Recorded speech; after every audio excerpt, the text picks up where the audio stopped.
Hi everybody. Well, it's getting to be the end of March and April's coming.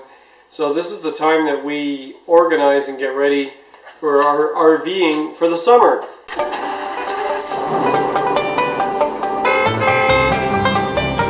Now what we're going to do is we go to a lot of bluegrass festivals. That's the main part of our RVing.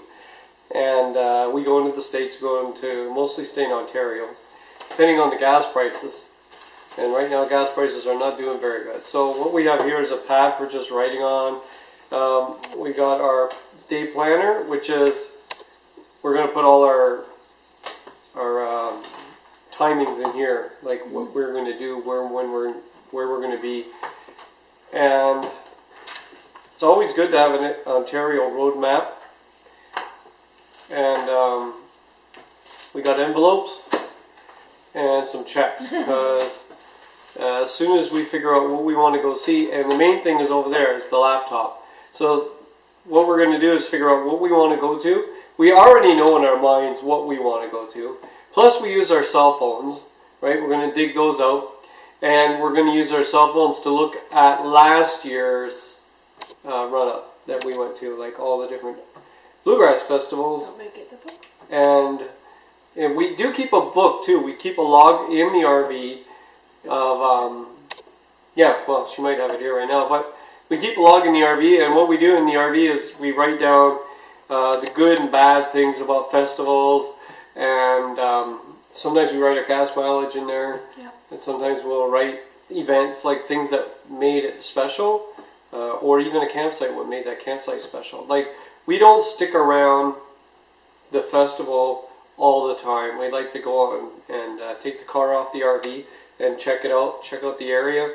And sometimes you get some good deals when you're shopping around, and sometimes you can buy things you can't buy anywhere else, right? Yep. So like crystals, just for one thing. Yeah.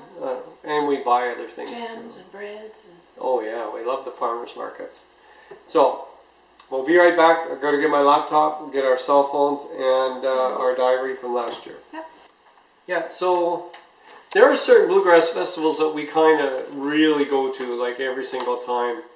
And one of them is the Quinte Isle and the River Valley stuff, right? For sure, Tottenham. We go to those. Tottenham is, yeah, last year we missed Tottenham because we went to the States. Went to a massive bluegrass festival down there. And for the money and everything, you know, it was like, it was too much. It was too much. Like, how long was it? Crazy. 10 days. 10 days of straight bluegrass music, and there was like all the time. So, and then you didn't know when you could get away, and it was on the radio. Bill Monroe Bean Blossom Festival. Yeah, and your awning touched the other vehicle. It was like so packed. But they had good power. Like, we had 50 amps, no problem at all. What you need, because there's so much air conditioning that you need. It's unbelievable. It's so hot there. And Catherine goes around to different bluegrass places and picks up all these brochures, and we use those to try and figure out what we're doing. Mostly I like going online, and in Google I'll just type Bluegrass Festivals Ontario, and then there's a site that comes up, and it's got a list of all the months and days of all the festivals. So what you do is you can click on it. So also, before we go to any festivals, like when we take our RV out of its I guess winter hibernation. So when we take it out of hibernation, we'll go to a normal everyday campsite. And sometimes our favorite one is to do something near Niagara Falls.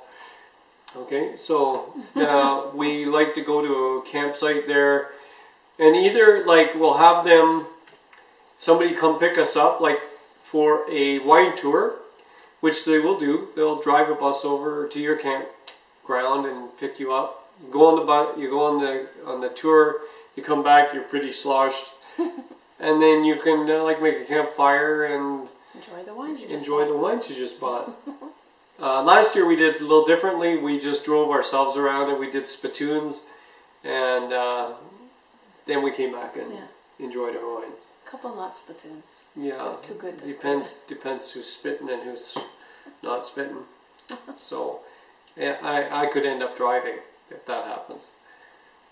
But so first of all, what we're going to do is we're going to look at the campsites that or the festivals that we like. We're going to make sure we book those first. Now, things that we look for when we're doing our festivals, because I'm not going to book everything here in front of you. That's going to be too boring. Yeah. But what we do look for is proximity. So, I'll give you an example. Sometimes we'll book a festival and we don't want to drive like from Northern Ontario all the way down to where we live to drive all the way back up. So sometimes we can find a place to park the RV for a couple of weeks. Yeah. And then go to that drive up and get to that festival. Sometimes the event will have somebody who will let you park their RV in their yard, which has happened to us. Yeah. Which is really nice. This guy had hydro and everything. We could plug it in and we knew our power was going to be good. Or you can find a relative. You can park in their driveway or backyard or whatever. So what we try and do is organize it so that we're not constantly driving back and forth up the same highway. We'd like to just go once up that highway and then park it and kind of hold it. Because we're located like southwest Ontario. Yeah, so it makes it kind of weird. It's like an L shape, and we're stuck over here in the corner, and we always have to get up through Toronto, wherever we want to go. So, except the States. Yeah. So once in a while, we like to go to Michigan.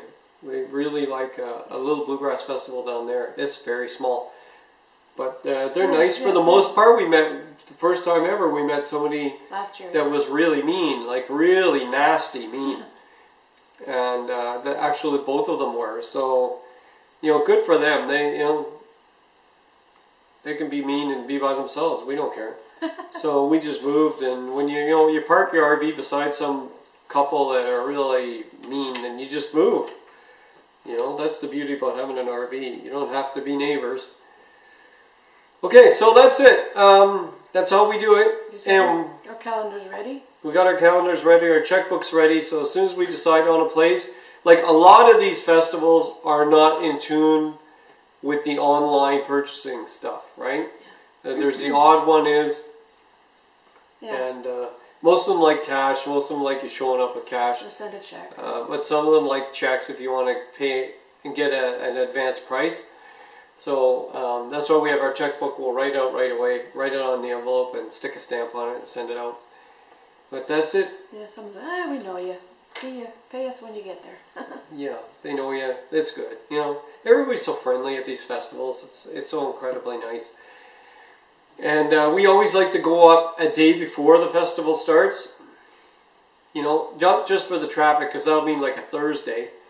And then we like to leave either after the festival closes or on the last day. I prefer after the festival closes because it's much easier on the traffic coming back on a Monday. We've learned that lesson a lot. Yeah, it's really hard driving down through Barrie and Toronto on a Sunday night when everybody's coming down from their cottages. At the same time. Yeah.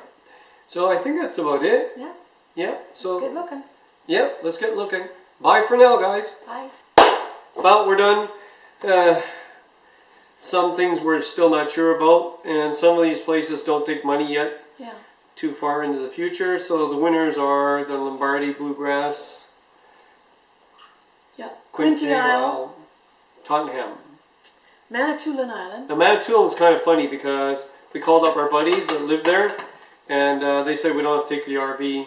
We can stay over at their place, and they're like 20 minutes from the Bluegrass Festival, so we get really cheap price on the tickets. We don't sleep there, which is kind of cool because their house, they said, is right on the lake, and you watch the ferry go by and stuff. So it'll be kind of fun. The next one is Bluegrass in Michigan. That's going to be cool. And Lowell, Michigan. Yeah, because I get to buy my hot pickled eggs. And we go to Fox Hollow. Deseronto, Ontario. In Deseronto. We've never been to that one. And it's kind of sad because we have to let go of one of our favorite bluegrass festivals to go there. But it's not really bluegrass. I don't think it's going to be... it's just a country one. Yeah. So then we're going to do Renfrew, which we everybody keeps telling us to go to Renfrew, and we just never do. So this time we get to go. Yeah. So that'll be kind of cool. And then we're going to Minden, but that's kind of, I just paid for Minden.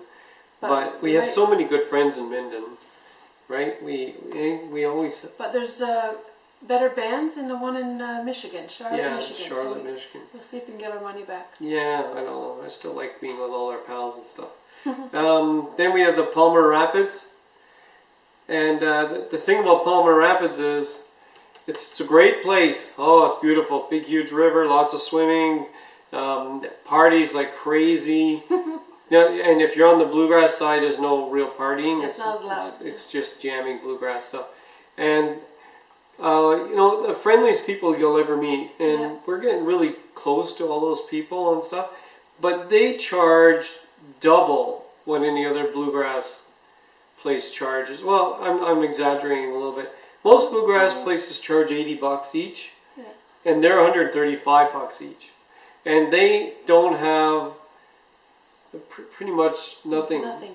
Yeah. Water. We can get water. We can get water, but leaving, you don't want to be using their facilities for dumping because you'll flip your RV over.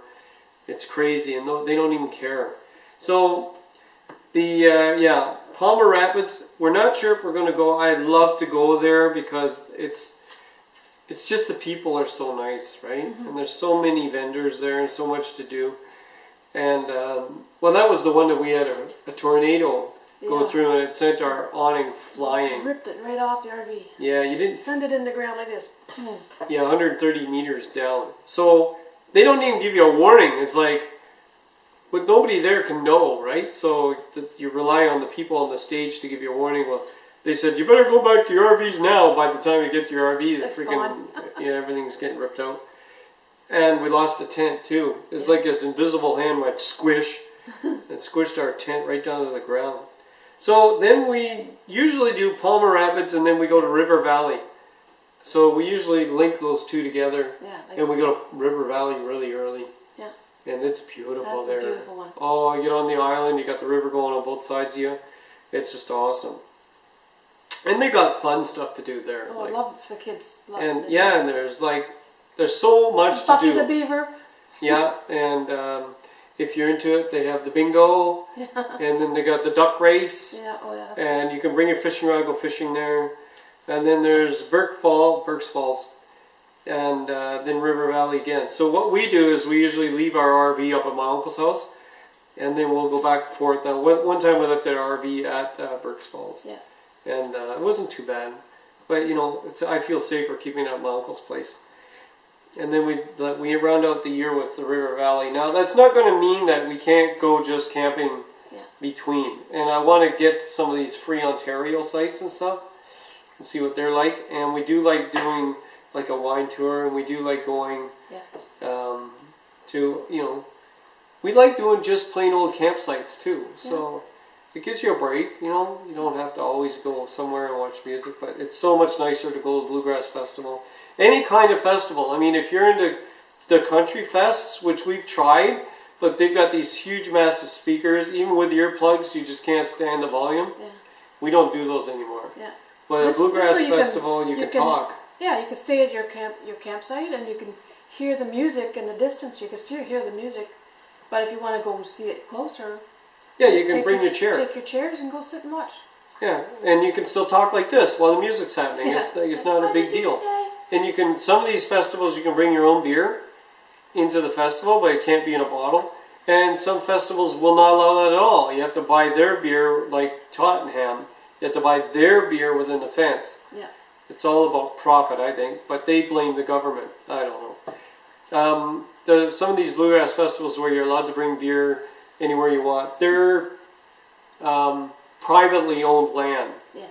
So it could be like I'll exaggerate, it'd be like a farmer with his own land decides to have a bluegrass festival. So that's how it works. Tottenham is run by the city. Yes. On city ground, so they have all these rules. It's government. Yeah, government, city, whatever. It's all their rules and stuff like that. So anyway, I think that's it. We got our whole summer booked, and I'm hoping that after September, when October hits, that we shut up this house and then we go down to Florida and do 6 months in Florida. I think that would be so much fun. Yeah, my work ain't gonna like that. No, they're not gonna like it. Oh well. Yeah, so we'll see what happens. Maybe she won't be working anymore if they don't like it. So, anyway, Maggie's drinking milk. Good girl. She's pregnant. Our dog is pregnant, and she's due on April 15th. And she has her own YouTube channel, and she's going to be featured in there every step of the way with the puppies and everything like that. So she's got lots of videos there now. It's called Maggie the Scotty Dog. You can go there and check that out if you want. It's cool. She does a lot of talking in her videos. Yeah. Anyway, okay. That it? Yeah, looking forward to showing you all of our fun, all our videos to come. Yeah, we're going to have a hoot. Like, this is so much fun. It's unbelievable. But, you know, it's good. Yeah. We can't believe that we missed out on all the videos of our other adventures. Yes. That at the time we had mishaps and stuff, but we didn't realize that that's all part of the story. But we'll see how everything goes now. Hopefully no mishaps, but you know what's going to happen, right? Wash your fingers. Yeah. Yeah. Anyway, can't wait till the snow is gone and we can move the vehicle. Yeah. That's going to be awesome. It's kind of sinking in the mud right now. But yeah. We'll get it out. Okay. Bye for now. Bye. She's drinking the milk.